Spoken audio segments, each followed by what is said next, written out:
ఓం శ్రీమాత్రే నమః. ఈరోజు అమ్మవారిని 5 నిమిషాల్లో రెడీ చేయడం ఎలాగో చూసేద్దాం. అమ్మవారిని సింపుల్గా రెడీ చేయడం ఎలాగా అంటే, జాకెట్ ముక్క కానీ మీరు చున్నీ కానీ తీసుకోండి. చున్నీ అయితే తీసుకున్నాను, ఎందుకంటే కొంచెం కుచ్చుళ్ళు ఎక్కువగా వస్తాయని. మీరు జాకెట్ ముక్క కూడా తీసుకోవచ్చు. ఇలా చిన్న చిన్న కుచ్చుళ్ళు పెట్టుకొని అమ్మవారిని అయితే ఇలా పెట్టుకోవచ్చు, ఎందుకంటే సింపుల్గా అయిపోతుంది.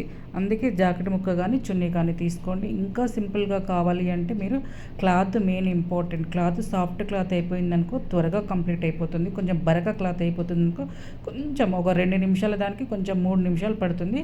అదే సాఫ్ట్ క్లాత్ అయిందనుకో త్వరగా అయిపోతుంది. ఇంకా కొబ్బరికాయనైతే తీసుకున్నాను, ఎందుకంటే డెకరేషన్ చేయడానికి చాలా బాగా ఉపయోగపడుతుంది కొబ్బరికాయ. ఎందుకంటే పొట్టుతో ఉన్నది కాబట్టి మనం ఏమైనా డెకరేషన్ చేసుకుంటే అలాగే ఆగుతుంది. నేను కొబ్బరికాయ అలాగే తీసుకున్నాను, మీకు చూపిస్తున్నాను కదా. ఈ స్టాండ్ అది మీషోలో తీసుకున్నాను, పోయిన సంవత్సరం తీసుకున్నాను. ఎవరికైనా ఇంట్రెస్ట్ ఉంటే మాత్రం కామెంట్ చేయండి, తప్పకుండా అయితే కోడ్ పెడతాను. అమ్మవారికి అయితే ఇలా చెవు కమ్మలు, హారము, పాపడ బిళ్ళ అయితే పెట్టుకున్నాను.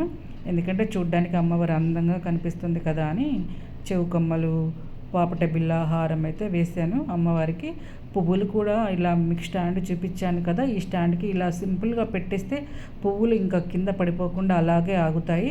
అందుకే నేనైతే ఈ స్టాండ్ తీసుకున్నాను. చూడండి, చాలా సింపుల్గా రెడీ చేశాను అమ్మవారిని. అమ్మవారి రెడీ ఎంత 5 నిమిషాలు అంటే నిజంగా చాలా 5 నిమిషాలే పట్టింది. బ్లౌజ్ ముక్క కాబట్టి మనకు త్వరగా అయిపోతుంది. ఈ వీడియో నచ్చితే మాత్రం తప్పకుండా లైక్ చేయండి, షేర్ చేయడం అయితే మర్చిపోకండి, ఎందుకంటే అందరికీ యూజ్ అవుతుంది కదా. ఇప్పుడు వచ్చేది వరలక్ష్మి వ్రతం. షేర్ అయితే చేయండి, నచ్చితే మాత్రం సబ్స్క్రైబ్ చేయండి. ఈ వీడియో ఇలా ఉంది ఏంటి అనేది కామెంట్ చేయండి. ఇలా సింపుల్గా గ్రాండ్గా కాకుండా మనం మనస్ఫూర్తిగా చేసుకుని అమ్మవారి అనుగ్రహానికి పాత్రలు అవుదాము. సర్వే జన సుఖినో భవంతు. మరో వీడియోతో మళ్ళీ కలుద్దాం. Bye friends.